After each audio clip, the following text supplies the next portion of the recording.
So friends, आज के इस वीडियो में हम कवर करेंगे मेडिकल फील्ड में इस्तेमाल होने वाले ऐसे नाम जो सभी को पता होने चाहिए।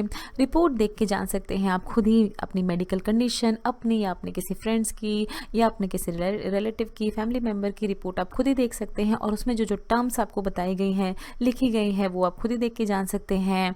तो देखिए, वीडियो बहुत ही हेल्पफुल रहने वाली है आपके लिए। एक इसका फर्स्ट पार्ट जो है वो हम अपने चैनल पर पहले ही अपलोड कर चुके हैं, तो अगर अभी तक आपने नहीं देखा है तो उसे प्लीज़ ज़रूर देख लीजिए। वीडियो स्टार्ट करने से पहले आपसे एक रिक्वेस्ट है, अगर आपको वीडियो अच्छी लगे तो वीडियो को लाइक ज़रूर करें और हमारे चैनल को सब्सक्राइब ज़रूर करें। इसी तरह से अपना सपोर्ट देते रहें हमें हमारे इस जर्नी में। तो चलिए शुरू करते हैं हम अपना आज का सेशन। सो फ्रेंड्स, इससे जो पहली वाली वीडियो थी उसमें हमने आपको बताया था अलग अलग टर्म, जैसे hepatitis, bronchitis, arthritis and colitis. Hepatitis हमने आपको बताया था क्या होती है, इन्फ्लामेशन होती है लीवर की, जहाँ पर भी आइटिस आएगा, एक रिवीजन आपके करवा रहे हैं प्रीवियस लेक्चर से। आइटिस जहाँ पर भी आएगा उसका मतलब होता है इन्फ्लामेशन, तो इन्फ्लामेशन ऑफ लीवर होती है हेपेटाइटिस। इन्फ्लामेशन ऑफ ब्रोंकस होता है ब्रोंकाइटिस। इन्फ्लामेशन ऑफ जॉइंट्स कहा जाता है आर्थराइटिस को। And inflammation of large intestine कहा जाता है कोलाइटिस उसको। तो ये सारी ही मेडिकल टर्म्स थी। इस वीडियो में हम इसी तरह की कुछ और मेडिकल टर्म्स की बात करेंगे। इन्फ्लामेशन की बात नहीं करेंगे क्योंकि वो हम पहले ही अपनी वीडियो में कवर कर चुके हैं। आज कुछ और नई टर्म्स के बारे में देखेंगे। सबसे पहले मेडिकल टर्म जिसकी हम बात करेंगे वो है देखिए डिस्पीनिया। डिस्पीनिया क्या मतलब है, डिफिकल्टी इन ब्रीदिंग। जब सांस लेने में दिक्कत होती है, सांस लेने में तकलीफ होती है, उस कंडीशन को हम कहते हैं डिस्पीनिया। तो इसमें देखिए मेडिकल कंडीशन एस्थमा, जिन पर्सन्स को, जिन पेशेंट्स को एस्थमा होता है, एस्थमा मोस्टली जो ओल्ड एज पीपल होते हैं उनको होता है, बुढ़ापे में ज़्यादा होता है, बट एडल्ट्स और चिल्ड्रंस में भी इस तरह की कंडीशन जो है एस्थमा देखा जाता है। तो इस केस में क्या है, देखिए डॉक्टर मेडिकल रिपोर्ट पे डिस्पीनिया जैसे ये जो टर्म है ये लिख सकते हैं, तो इसका मतलब समझ जाना है क्या है, डिफिकल्टी इन ब्रीदिंग है, सांस लेने में तकलीफ। दूसरे है देखिए क्रॉनिक ऑब्स्ट्रक्टिव पल्मोनरी डिसीज। क्या होती है, देखिए अगर आप इसको ब्रेक करेंगे, क्रॉनिक का क्या मतलब होता है, क्रॉनिक यानी बहुत ही लंबे समय से कोई अगर बीमारी चली आ रही है उसको कहते हैं क्रॉनिक। ऑब्स्ट्रक्टिव मतलब रुकावट होती है, रुकावट इस केस में कहाँ रुकावट होती है, पल्मोनरी डिसीज। पल्मोनरी का क्या मतलब होता है, देखिए लंग्स से रिलेटेड। कहीं भी अब जब पल्मोनरी देखेंगे तो आप समझ जाएंगे आपकी लंग्स, आपके फेफड़ों की बात हो रही है, तो पल्मोनरी का मतलब होता है lungs. Pulmonary artery, pulmonary veins पे आपने सुना होगा, तो इन सभी का मतलब होता है लंग्स से रिलेटेड है। एंड डिसीज, तो इस तरह से वर्ड्स को ब्रेक करके जब आप पढ़ेंगे तो आप अच्छे से यहाँ इनको कहीं और भी आप जब ये इस तरह के वर्ड्स आएंगे तो आप रिलेट कर सकते हैं। नेक्स्ट मेडिकल टर्म की हम बात करें तो वो है देखिए हाइपोक्सिया। हाइपोक्सिया का क्या मतलब है, decrease of oxygen in tissues. जब टिश्यूज में ऑक्सीजन का अमाउंट डिक्रीज होने लगता है, कम होने लगता है, तो जो कंडीशन होती है हमारी बॉडी की उसको कहते हैं हाइपोक्सिया। जैसे कि आपको पता होगा ऑक्सीजन जो है बहुत ही वाइटल, बहुत ही ज़रूरी है हमारी बॉडी के सारे ऑर्गेन अच्छे से फंक्शन करें उसके लिए। बट जब ऑक्सीजन का अमाउंट डिक्रीज होने लगता है हमारे टिश्यूज़ में या जो भी पर्सन होता है उसके टिश्यूज़ में, तो इस तरह की हाइपोक्सिया कंडीशन देखी जाती है। किन केसेस में ये देखा जाता है, देखिए क्रॉनिक हार्ट कंडीशन। क्रॉनिक अभी हमने देखा था बहुत ही लंबे समय से चल रही, अगर किसी को हार्ट की बीमारी है जो कि बहुत ही लंबे समय से चल रही है तो उन केसेस में देखा जाता है हाइपोक्सिया। या क्रॉनिक लंग डिसीज, लंग जिसको हम क्रॉनिक पल्मोनरी डिसीज भी कह सकते हैं, अगर बहुत ही लंबे समय से लंग्स की बीमारी चल रही है, फेफड़ों में दिक्कत है, तो इन दोनों ही कंडीशन में देखा जाता है हाइपोक्सिया। मेडिकल रिपोर्ट पे डॉक्टर इस तरह के टर्म लिख सकते हैं। इन तरह के लोग जो होते हैं जिनको हाइपोक्सिया होता है वो क्या होते हैं, देखिए बहुत ही कंफ्यूज स्टेट में रहने लगते हैं क्योंकि ऑक्सीजन जो है ठीक से, ऑक्सीजन की मात्रा नहीं है ठीक से टिश्यूज़ में, तो कन्फ्यूजन होने लगती है इन तरह के लोगों को। इनकी स्किन का कलर जो है वो ब्लूइश होने लगता है, थोड़ा सा नीला पड़ने लगता है। हार्ट जो है बहुत ही ज़्यादा गति से चलने लगता है, हार्ट बीट फास्टर हो जाती है। और क्या होता है, देखिए ब्रीदिंग में भी इनको बहुत ही दिक्कत होती है, सांस लेने में तकलीफ होने लगती है। तो ये सारी ही कंडीशन होती हैं related to hypoxia. Next medical term की बात करेंगे हाइपोक्सीमिया। हाइपोक्सीमिया का क्या मतलब है, देखिए decrease of oxygen in blood. किसी भी वर्ड को, जैसे हमने पहले आपको बताया, अगर आप ब्रेक करके पढ़ने की कोशिश करेंगे तो आगे भी जो वर्ड्स आएंगे उनसे आप रिलेट कर पाएंगे। हाइपो मतलब क्या होता है, देखिए डिक्रीज, ऑक्सी मतलब ऑक्सीजन, ईमिया मीन्स ब्लड, तो decrease of oxygen level in blood is called as hypoxemia. Hypoxemia जो है देखिए मेडिकल कंडीशन बहुत सारे केसेस में देखा जाता है आफ्टर पॉइजनिंग।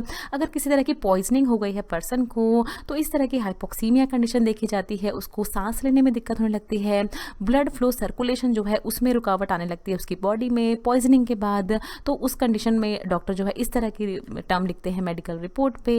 या देखिए हाई ऑल्टीट्यूड प्लेसेस पे जब कहीं भी किसी पहाड़ पे जाते हैं, आप ऊंचा पहाड़ अगर चढ़ते हैं तो वहाँ पर जब जाते जाते आपको इस तरह की कंडीशन जो है फेस करनी पड़ सकती है। जब आपको सांस लेने में दिक्कत होने लगती है, हाई ऑल्टीट्यूड मतलब ऊंचाई वाली जगहों पे जब आप जाते हैं तो इस तरह की कंडीशन जो है वो देखी जा सकती है, हाइपोक्सीमिया। फिर देखिए सफिक्स आल्जिया, ये सफिक्स आल्जिया जहाँ भी आप देखेंगे आप समझ जाएंगे किसकी बात हो रही है, पेन की बात हो रही है। कुछ एग्जांपल आपको देकर समझाते हैं। देखिए अर्थराल्जिया, अर्थराल्जिया मतलब क्या है, जॉइंट पेन। वर्ड को अगर आप ब्रेक करें, अर्थ एंड आल्जिया, अर्थ जहाँ भी आप देखेंगे आप समझ जाएंगे जॉइंट्स की बात हो रही है, तो अर्थ आल्जिया मतलब जॉइंट पेन। फिर देखिए सिफाल्जिया, सिफाल्जिया का मतलब क्या होता है, हेडेक होता है। तो अगर आप हेडेक की ट्रीटमेंट करवाने जाते हैं डॉक्टर के पास तो अपनी मेडिकल रिपोर्ट पर आप इस तरह की सिफाल्जिया जैसे टर्म देख सकते हैं। फिर देखिए न्यूरालजिया, न्यूरालजिया का क्या मतलब होता है, नर्व पेन। न्यूर एंड आल्जिया, तो जहां भी आप ये न्यूर देखेंगे आप समझ जाएंगे नर्व्स की बात हो रही है। एंड है देखिए मायल्जिया, मायल्जिया का क्या मतलब होता है, मसल पेन। जहां भी आप मायो देखेंगे आप समझ जाएंगे कि मसल से रिलेटेड है। जैसे आपने सुना होगा मायोकार्डियल इंफ्रैक्शन, मायो मतलब हर्ट की जो मसल्स होती हैं उनमें किसी तरह की गड़बड़ी हो गई है। तो इस तरह से आप रिलेट कर पाएंगे कि किस चीज़ की बात हो रही है। बहुत बेनिफिट होता है आपको जब आप किसी कॉम्पिटिटिव एग्जाम्स वगैरह में बैठते हैं। इस तरह के अगर आपको वर्ड्स याद हों, प्रीफिक्स एंड सफिक्स अगर आपको याद हों, तो मायल्जिया का मतलब है मसल पेन। ना फिर देखिए मेडिकल टर्म है एसाइटिस। एसाइटिस क्या होती है, देखिए accumulation of fluid in the peritoneal cavity. तो देखिए यहाँ पर आप देख रहे हैं ये हेल्दी है, हेल्दी स्टमक का आपको दिखाया गया है। ये सभी कुछ यहाँ पर हेल्दी है, स्टमक है। स्टमक की आउटसाइड जो है ये कैविटी प्रेजेंट होती है जिसको पेरिटोनियम कैविटी कहा जाता है। एसाइटिस में क्या होता है, देखिए फ्लूइड बहुत ज़्यादा भर जाता है इस पेरिटोनियन कैविटी में। इसी कंडीशन को हम एसाइटिस कहते हैं। किस एसाइटिस से क्या होता है, देखिए क्योंकि बहुत ज़्यादा फ्लूइड यहाँ भर गया है तो एब्डोमिनल पेन होने लगता है एब्डोमेन में, स्वेलिंग हो जाती है, देखिए सूजन आ जाती है एब्डोमिनल कैविटी में, nausea and vomiting and other difficult condition जो है वो फेस करनी पड़ती है पर्सन को। तो इसकी जो ट्रीटमेंट अगर इन शॉर्ट बताएं आपको तो क्या होता है, देखिए डॉक्टर बोलते हैं कि सॉल्ट इनटेक जो है नमक कम लेना है, क्योंकि नमक और वाटर का देखिए डायरेक्ट रिलेशन होता है। तो नमक कम लेना है इन तरह के लोगों को। फिर क्या है, बहुत ज़्यादा फ्लूइड इनटेक जो वो कर रहे हैं पहले से, वो फ्लूइड इनटेक को इनको कम करना है, क्योंकि ऑलरेडी देखिए पेरिटोनियन कैविटी में बहुत ज़्यादा फ्लूइड भरा हुआ है। जो अल्कोहल वगैरह कंज्यूम करते हैं लोग, उनको बोला जाता है कि अल्कोहल नहीं कंज्यूम करना है उनको, कम से कम इस टाइम के लिए जब तक उनको इस तरह की कंडीशन है। फिर क्या किया जाता है, इसको ट्रीट करने के लिए जो मेडिकेशन के तौर पे डायरेटिक्स दिए जाते हैं ताकि इस तरह का वाटर जो है वो बॉडी से रिमूव आउट हो पाए। और कुछ केसेस में क्या करते हैं डॉक्टर जो है देखिए नीडल, यहाँ पर नीडल इंसर्ट करते हैं और इस तरह के वाटर को रिमूव करने की कोशिश करते हैं पेरिटोनियम कैविटी से। तो ये था देखिए एसाइटिस के बारे में।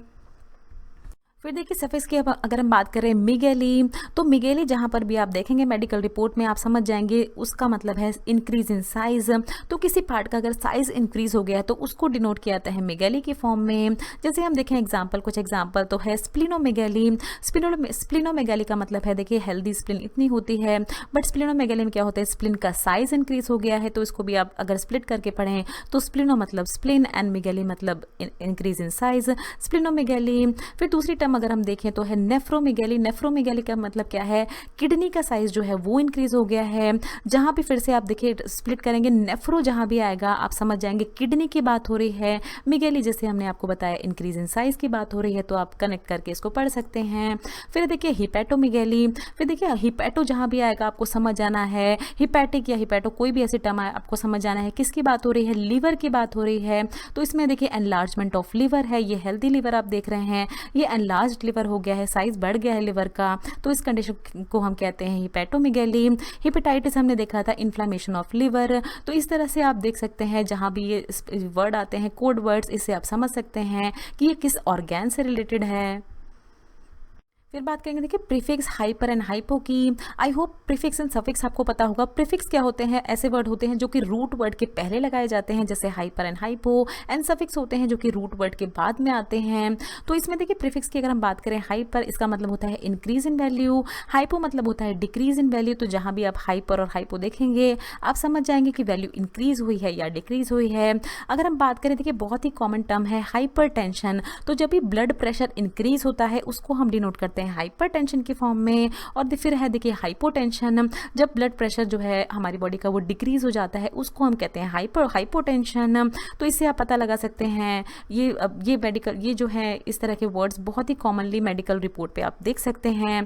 फिर है देखिए कौन सी टर्म, हाइपरथायरॉयडिज्म। हाइपरथायरॉयडिज्म में क्या होता है, देखिए आपके नेक में प्रेजेंट होता है थायराइड ग्लैंड, तो ये जब बहुत ज़्यादा मात्रा में हार्मोन थायरॉक्सिन प्रोड्यूस करने लगता है तो इस तरह की कंडीशन को कहते हैं हाइपरथायरॉयडिज्म। और इसका ही उल्टा होता है देखिए हाइपोथायरॉयडिज्म, जब ये थायराइड ग्लैंड थायरॉक्सिन हार्मोन को ठीक से नहीं बना पाता है, कम मात्रा में बनाता है, तो उस कंडीशन को कहा जाता है हाइपोथायरॉयडिज्म। फिर देखिए और कुछ हाइपर एंड हाइपो टर्म्स की अगर हम बात करें तो उसमें है देखिए कंडीशन हाइपरलिपिडेमिया। हाइपरलिपिडेमिया ऐसी कंडीशन होती है जहां पर ब्लड में बहुत ज़्यादा मात्रा में कोलेस्ट्रॉल, फैट एंड ट्राइग्लिसराइड आने लगते हैं, बहुत ज़्यादा मात्रा में ब्लड में ये फ्लो होने लगते हैं, तो इस तरह की कंडीशन होती है हाइपरलिपिडेमिया। इससे क्या होती है, बाद में चल के हार्ट डिसीज़ होने के भी चांसेस होते हैं, तो इसको मेडिकेशन से ट्रीट किया जाता है। हाइपोलिपिडेमिया में इसका उल्टा होता है, ब्लड में बहुत कम मात्रा में फैट्स, ट्राइग्लिसराइड और कोलेस्ट्रॉल प्रेजेंट होते हैं। तो देखिए ये जो कोई भी कंडीशन है हाइपर या हाइपो, ये हमारी बॉडी के लिए अच्छी नहीं होती है। एक पर्टिकुलर लेवल होता है, एक पर्टिकुलर कंसंट्रेशन होती है, रेंज होती है, जिसमें सभी कुछ हमारी बॉडी में प्रेजेंट होना चाहिए। फैट बहुत ज़्यादा भी नहीं होना चाहिए, फैट बहुत कम भी नहीं होना चाहिए, क्योंकि फैट जो है हमारी बॉडी में ल्यूब्रिकेशन का काम करता है। तो एक प्रॉपर रेंज में होना चाहिए जो भी कुछ भी प्रेजेंट होता है हमारी बॉडी में। फिर दूसरी जिस टर्म की हम बात करेंगे वो देखिए बहुत ही कॉमन है, हाइपरग्लाइसीमिया। हाइपरग्लाइसीमिया क्या है, ब्लड में ग्लूकोज का अमाउंट जो है वो बहुत ज़्यादा बढ़ गया है, उस कंडीशन को हाइपरग्लाइसीमिया कहते हैं। डायबिटिक होते हैं इस तरह के लोग। फिर दूसरा है हाइपोग्लाइसीमिया, ये भी एक कंडीशन होती है जहाँ पर ब्लड में ग्लूकोज का लेवल बहुत कम हो गया है। दोनों ही कंडीशन बॉडी के लिए अच्छी नहीं होती हैं, तो इसको मेंटेन करने के लिए मेडिकेशंस दी जाती हैं। सो आई होप आपको समझ आए होंगे जो भी हमने चीज़ें आपको अभी तक बताई। कोई भी अगर डाउट है आपका तो कमेंट सेक्शन में आप हमसे पूछ सकते हैं। सो फ्रेंड्स, अगर अभी तक आप हमारे साथ बने हुए हैं इस वीडियो में, so we are so proud of you. आपने कुछ नया सीखा है आज इस वीडियो के थ्रू। तो चलिए क्वेश्चन है आपके लिए, आंसर देना है आपको, जिससे कि हमें भी समझ में आए कि आप कितने सीरियस थे इस पूरी वीडियो के दौरान। तो देखिए decrease of oxygen in tissue, ये वाली टर्म हमने डिस्कस की थी। Decrease of oxygen in tissue, इसको क्या कहा जाता है, हाइपोक्सिया, हाइपोक्सीमिया, नेफ्रोमेगैली या एसाइटिस। आंसर देना है आपको इसका कमेंट सेक्शन में, और जितने भी सही जवाब होंगे उनको हम लाइक करेंगे। तो देखिए इसी तरह से हमारे साथ बने रहें, ऐसे ही और वीडियोस हम आपके लिए लेके आते रहेंगे फ्यूचर में। So thanks for watching. Next video में हम देखेंगे, देखिए know all about your body and medicine. ये हमारी एक तरह की सीरीज़ है जहाँ पर बहुत कुछ कवर करने की हम कोशिश करते हैं आपके लिए। तो इसमें हम देखेंगे देखिए किस बीमारी में कौन सा टेस्ट कराया जाता है, कोई भी जितने भी लैब टेस्ट होंगे उनको आप आसानी से पढ़ पाएंगे इस वीडियो को देखने के बाद। सो फ्रेंड्स, अगर आपको ये वीडियो अच्छी लगे तो इस वीडियो को ज़रूर लाइक कीजिए, शेयर कीजिए अपने फ्रेंड्स के साथ। अगर आप चैनल पर पहली बार आए हैं तो चैनल को सब्सक्राइब ज़रूर करें, हमारे साथ इसी तरह से हमें सपोर्ट करते रहें। अगर आपका कोई भी सवाल है तो नीचे दिए हुए कमेंट बॉक्स में आप हमसे कुछ भी पूछ सकते हैं। ये कुछ हमारे रिलेटेड वीडियोस के लिंक हैं जिन पे क्लिक करके आप उनको देख सकते हैं। दोस्तों, लर्निंग फार्मेसी पे आने के लिए और ये वीडियो देखने के लिए आपका बहुत बहुत शुक्रिया। मिलते हैं अगले वीडियो में।